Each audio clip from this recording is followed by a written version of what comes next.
Aujourd'hui, nous sommes au Générique, le cinéma de Eric, et nous rencontrons Dominique Rosset, réalisateur, qui va nous parler de son tout premier film, Va y avoir du fruit. Alors, Dominique, la fabrication d'un film, comment ça marche? Alors c'est un peu compliqué quand même, parce que ce film-là, en fait, il n'a pas été décidé à la télévision ou dans des cercles comme ça habituels. Il a été décidé dans un lycée, quand je faisais des formations. C'est des élèves qui m'ont dit un jour, il faudrait faire un film qui se passe en Mayenne, ça n'a jamais été fait. Bon.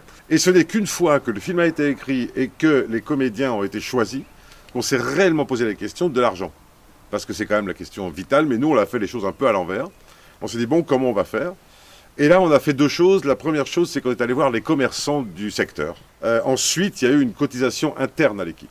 C'est-à-dire que les gens ont carrément accepté de donner leur propre argent pour que le film se fasse. Alors, comme ça, on est arrivé à 28 000 euros, qui était encore très insuffisant, parce qu'un film français à l'heure actuelle, même sans comédien connu, coûte quand même plus de 2 millions d'euros. Donc, c'était 200 fois moins que ce qu'il fallait. Et en fait, on a réussi à faire le film tel qu'il est parce que derrière, il y a eu une énorme solidarité autour du film. Mais bon, après, c'est très complexe parce que quand on part avec aussi peu d'argent, mais il faut savoir tout faire. Moi, je suis réalisateur, hein, j'ai fait l'école Louis Lumière à Paris, j'ai fait 35 ans de télé, mais j'avais jamais fait de long métrage. Et j'avais jamais fait non plus ingénieur du son, doubleur, étalonneur. Et tout ça, il a fallu l'apprendre pour que le film existe, quoi.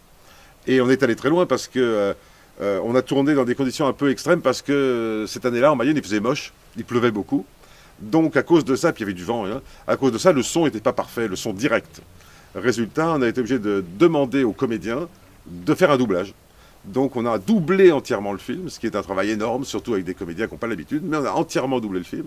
Ce qui fait qu'ensuite, on a également refait tous les bruitages, toutes les ambiances. Enfin, voilà. Alors, en Mayenne, il est sorti le 23 octobre. 23 octobre. Et effectivement, en Mayenne, pendant 3 semaines déjà, il a été premier au box-office.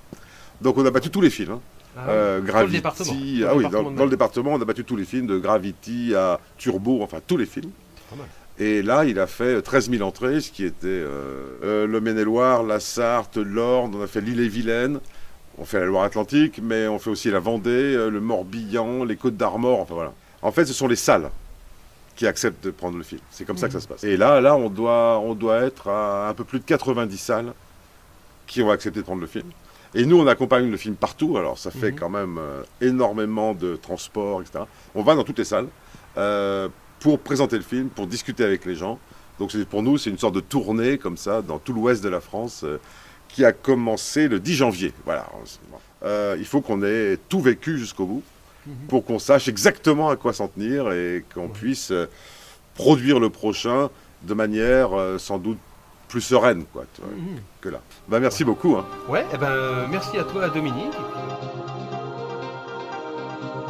Dit samedi matin, Mais 10 avril, c'est quand même des concurrents pour l'Assemblée directs. générale.